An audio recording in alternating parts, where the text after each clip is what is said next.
Hi, this is Jorgen Hesselberg, and you are listening to the Agile Uprising podcast.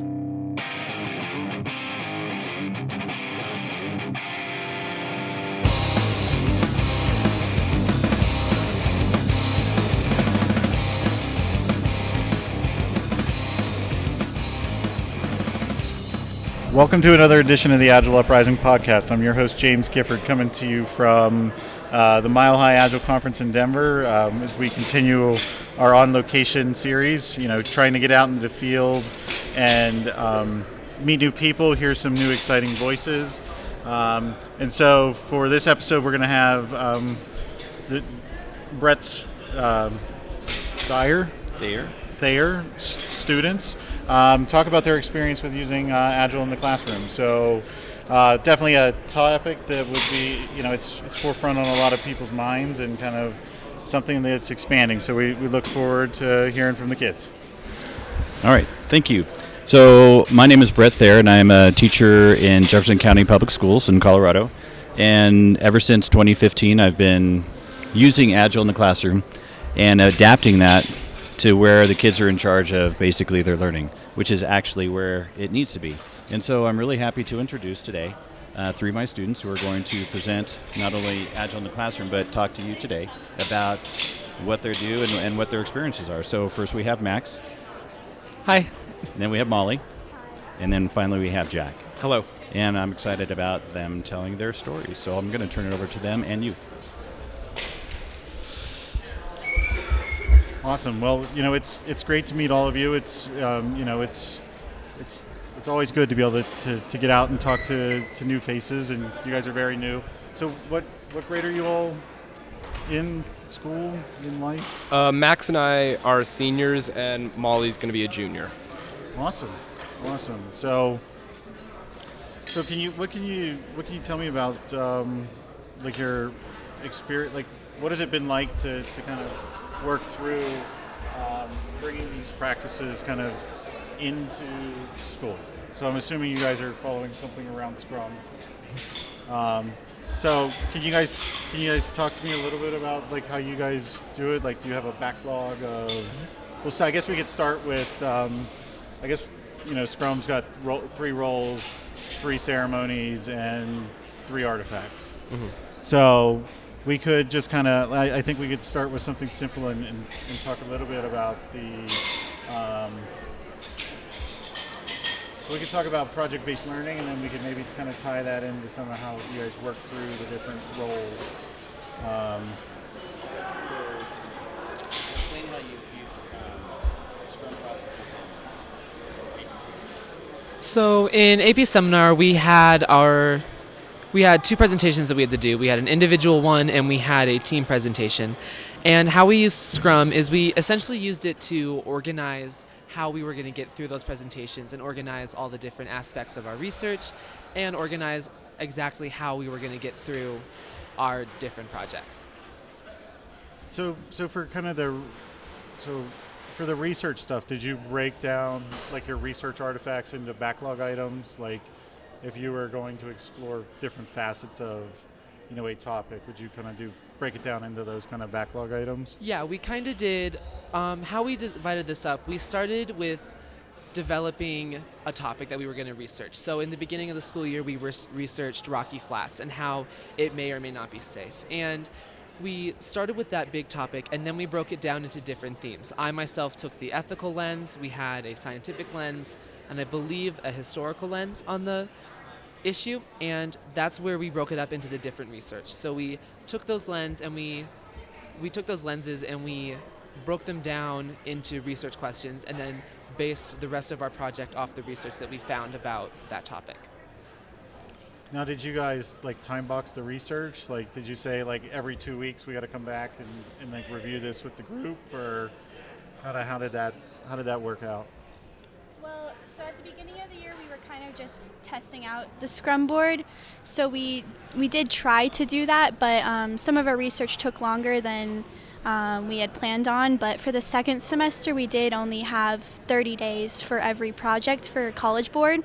So at the beginning during sprint planning, we all created schedules where we broke our projects and all the tasks down into weeks so that every week a certain amount of tasks were to be due so that we were all on the same page and we could get our project done in time so that we could turn it into College Board.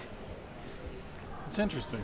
So, so I guess you guys kind of run into one of the cons of Scrum is kind of the time box. Mm-hmm. And so, it sounds like you guys inspected and adapted and you went from, your first semester's learning and playing and experimenting to kind of pivoting to a different way of working. So can you talk to me about how maybe you guys come up with some of those insights to kind of make that pivot? A lot of it was primarily trial and error.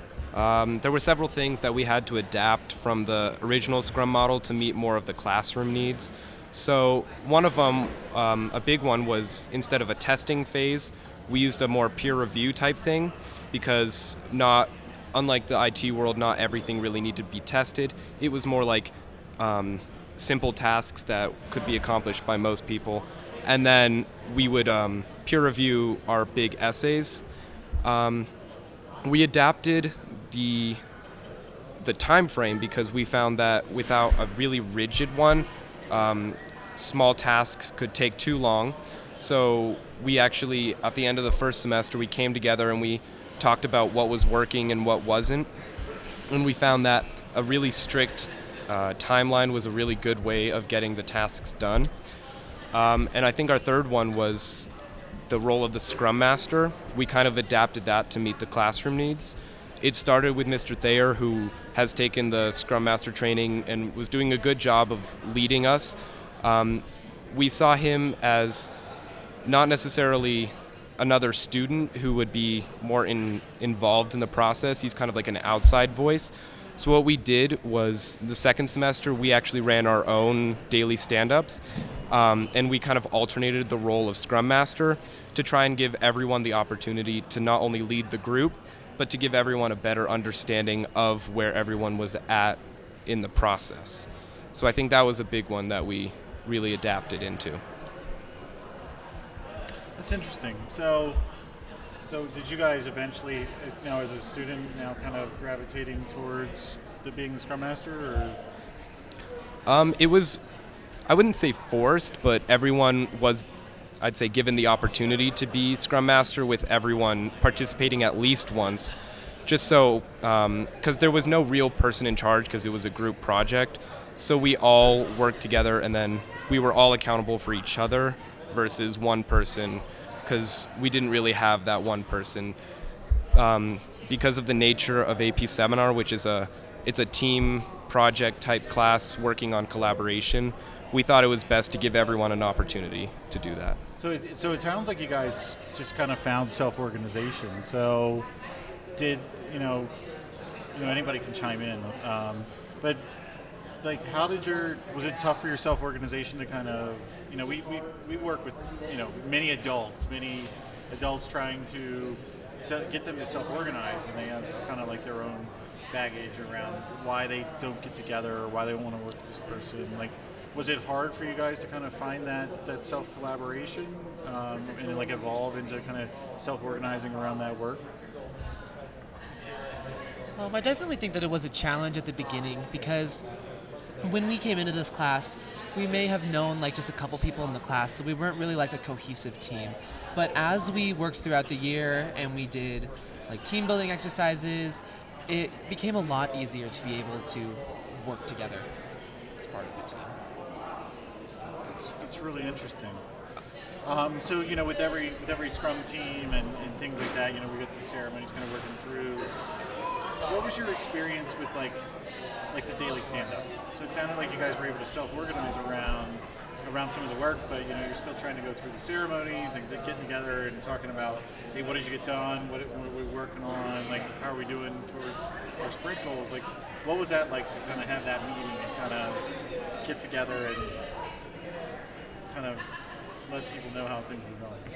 I think it went really well for us just because it kind of gave us a quick refresher of what we may have worked on the day before, or sometimes we have, since we only have class 4 days a week, we we'll sometimes come back to class without having class the day before, and it's kind of hard to remember what we may have been working on. So just sharing with the group where you are right now in your project just really helps you get your mind back in gear for the rest of class and for research. And it really helped us get help if we were experiencing any roadblocks or maybe changes, or we just needed help in areas to research or how to organize our ideas. This really gave us an opportunity to ask our peers for help, especially since Mr. Thayer really wasn't allowed to help us all that much. So one of the things, like, does this research like happen during like the actual school periods, or is like this stuff you also have to do out like homework? Like, it's primarily in class. The entirety of the curriculum is really based on these individual and team research projects. I mean, some of it can be done outside of class, but for the most part, we were just working in the classroom. and that was the thing I was trying to kind of like, because I'm thinking back to like school days, and I'm like, that was way too long ago. But I'm like, we had all kind of homework, and like if I had to do a research paper, it was all after school stuff. So it's cool that you guys are getting the opportunity to do research work in the class, and like that's the whole point of it is learning to do research, because like making that transition from high school to college and needing to do that, like I was terrible. Yeah. So we got the daily stand up. What goes along with the daily stand up would be like Burndown charts and kind of reporting progress on where we are and how we're measuring towards like completing that sprint goal. So what was it like using Burndown charts? Were there pros, cons, like challenges with kind of doing that? So we organized our Burndown charts with the number of tasks left to do over the distance of time. So it's like, I think we had 30 days, so it was in incremental time blocks. And for me, I kind of used it more as a wake-up call, because I would like be moving my sticky notes and feeling pretty good, and then I realize I'm way off the slope of the line and I'm nowhere near where I need to be. So I used it kind of to like kick my butt in gear and get my dot closer to the line. And I will say that one of our classmates was a lot better at getting stuff done quickly, which kind of worked as almost an incentive to try and get closer to that person, because they were well below the line because they got their stuff done so quickly. So we also kind of used it as communicating with each other where we were at, because you don't always pay attention to when everyone moves a sticky, so you can see how they're doing compared to you. Awesome. Would either you two would like to weigh in on that as well? I personally used the Burndown chart as a way to see what I could use in my own research, because as Jack said before, one of the students in the class was very good at keeping their stuff below the line, and it kind of allowed me to ask questions about what I was doing that wasn't allowing me to move as fast, and I was trying to observe to see what they were doing so I could also use that same tactic so I was moving along in my research. Yeah, and even with me, I didn't really use it as much to see if I was working fast enough, just because I was able to create a schedule for myself and stay on task. I kind of used it as a way of improving how I'm using my Scrum board, just because some of my tasks I found were smaller, so I could get those done a lot quicker, but others were a lot larger, and I probably could have broken those down into smaller tasks so that I could stay closer to the suggested line for the timeline. And that was one of the things we saw in the trial and error period from first semester to second semester, was at first we didn't know like how Scrum tasks were supposed to be kind of smaller, not like week-long projects necessarily, and we would be too vague.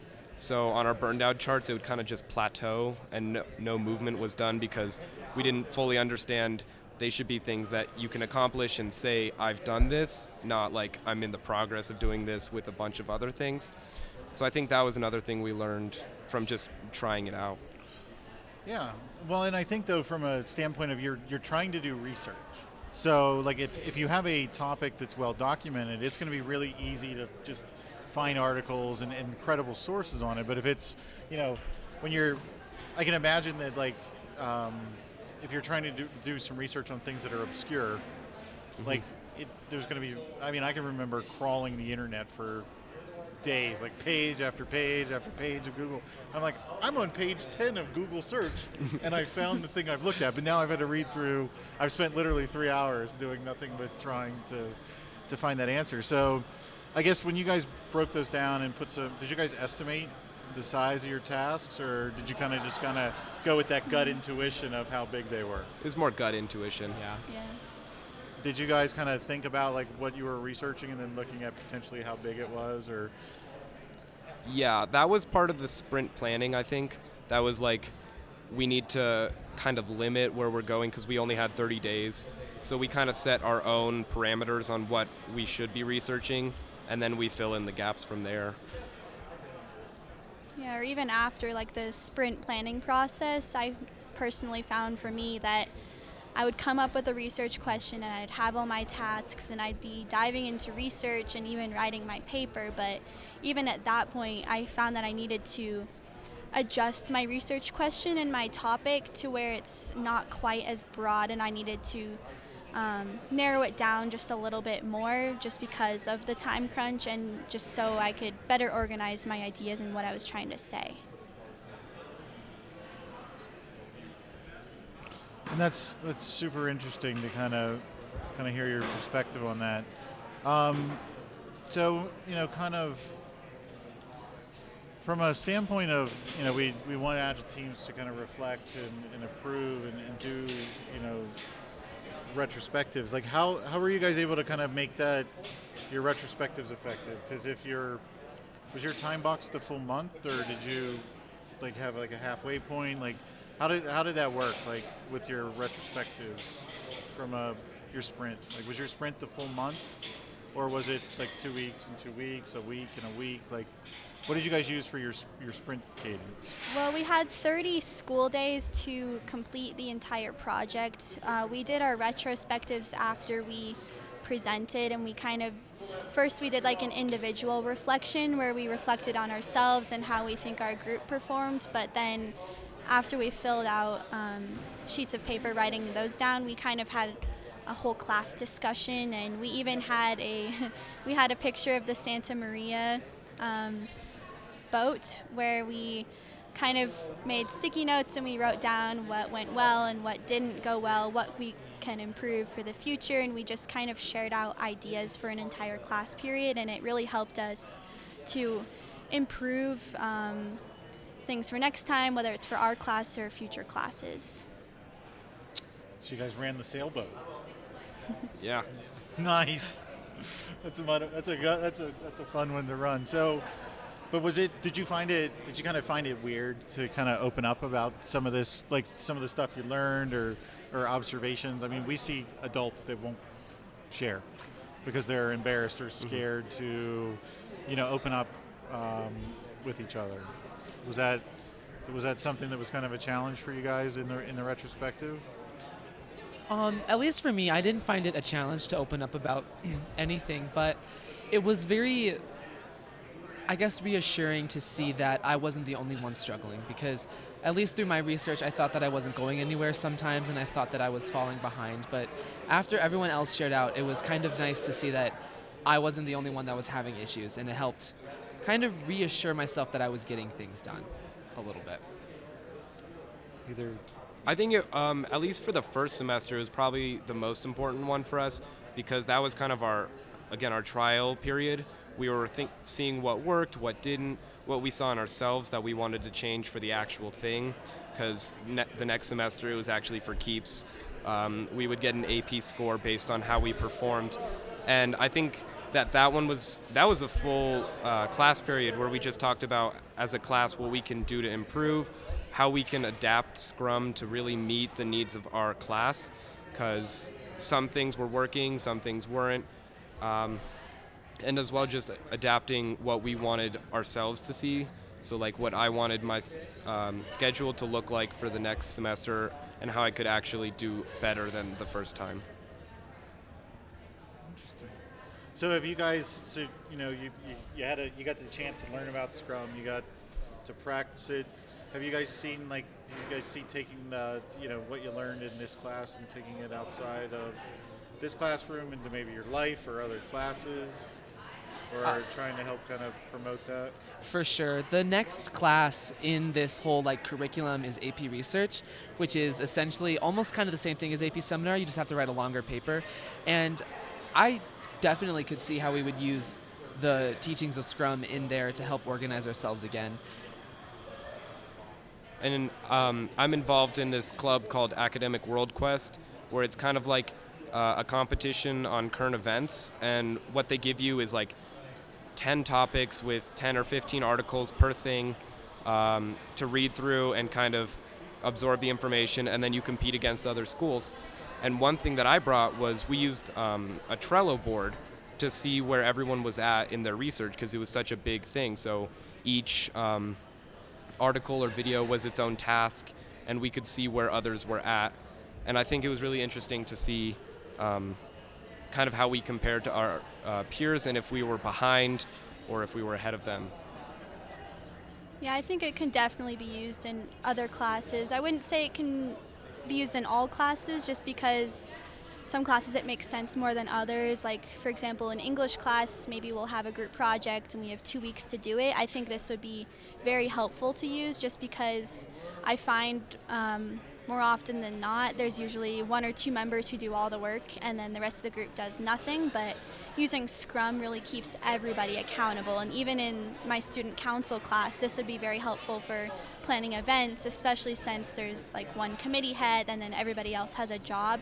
This would definitely keep people more accountable for what they're trying to do, and I think it'd keep everything a lot more organized.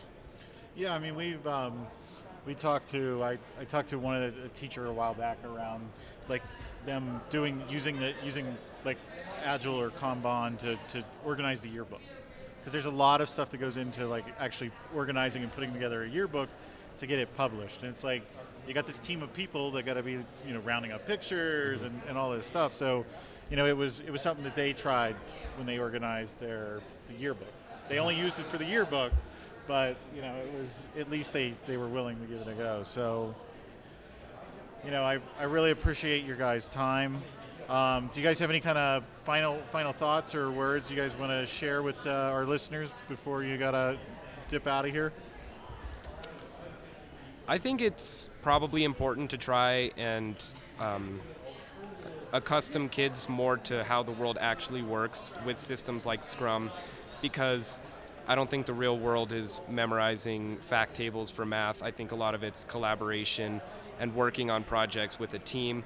And I think using Scrum, at least for me, was really good on accustoming myself to working with kids I might not know as well or I might not get along with, but still being able to put out a pretty good product that others can enjoy. Yeah, I agree. And I think even if maybe the Scrum board doesn't work for all students, I think it's still very important to use, because it teaches you so many vital skills that we're going to use for life. It really teaches us how to communicate with one another and how to collaborate and how to be creative and be organized with your ideas and all your tasks. And I think using Scrum is a very good way to learn those skills. I just think that Scrum was a really useful way to help organize myself, because I sometimes struggle with time management and I struggle with what needs to get done, and it's very helpful to see a physical representation of how much work I have to do, and that's where Scrum helped me the most, because I can write down what I need to do and I could move it accordingly. And it was just overall, I never knew that Scrum was a thing before I took this class, and now that I took AP Seminar and I know how the Scrum methodology works, I think it'd be very easy to see myself using it, maybe not just even once in the future, but probably for the rest of my academic career and maybe into the professional career one day. Awesome. Well, on behalf of the Agile Uprising, we really appreciate you guys for taking the time out to, talk to us, and it's really awesome to hear from you guys. And Bret, if anybody wants to get in touch with you, that would probably be the most appropriate thing.